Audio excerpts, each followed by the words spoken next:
Sure. First, what do you want to achieve from the meeting that Biden is having with European leaders? Presumably, it's building on Mr. Blinken's meeting this morning. So, what do you want to achieve from that? Two, in the meeting this morning that Mr. Blinken had with the European Council, did he get questions about the U.S. decision to start downsizing the embassy because some Europeans are not on the same page? And as Francesca was saying, we're suggesting that the rhetoric needed to be dialed down a bit, that there wasn't any difference in security to suggest an imminent attack. So what do you expect to achieve, and what did Mr. Blinken hear about the American approach?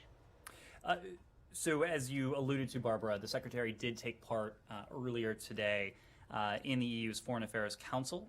He was invited by the EU High Representative Josep Borrell. To give you a flavor of that, the Secretary briefed his counterparts on his visit last week to Kyiv, to Berlin, and to Geneva as part of the effort we have spoken to de-escalate the tension that's been caused by Russia's unprovoked military buildup and its continued aggression against Ukraine. In the engagement this morning, the Secretary emphasized that we will continue to coordinate closely with the EU and its member states, in addition to the other multilateral institutions we've already mentioned. That's NATO, that's the OSCE, and with individual allies and partners. And in the course of this meeting, the Secretary demonstrated that by briefing them on the engagements last week, of course, including the engagement with Foreign Minister Lavrov.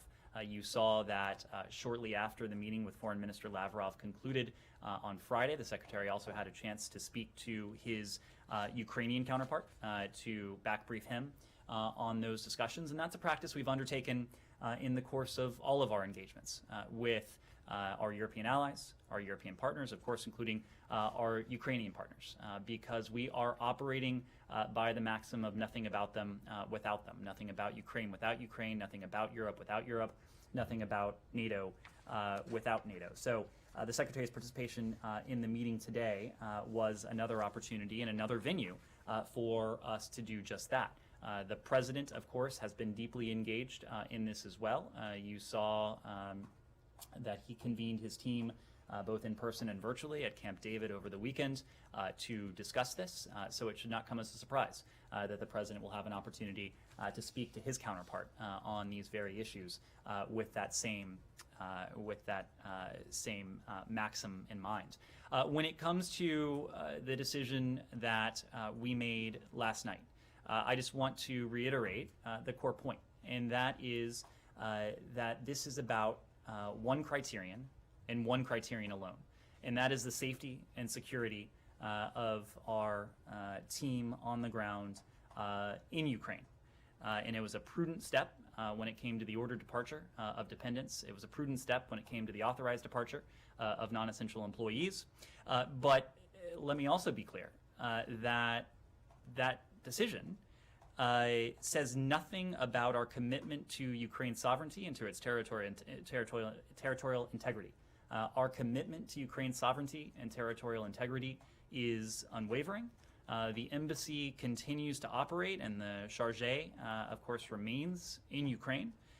The fact that we're taking prudent precautions for the sake of and the safety of U.S. citizens in no way undermines our support for or commitment to Ukraine.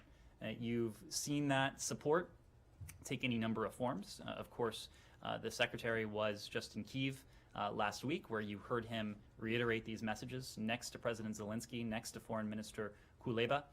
We have continued to provide defensive security assistance. The first delivery of the additional tranche of $200 million that was authorized in December arrived in Kyiv overnight, Friday into Saturday. We will continue to provide defensive security assistance to our partners, and we will continue to signal in no uncertain terms the enduring commitment we have to the territorial integrity and the sovereignty of our partner, Ukraine. Yeah.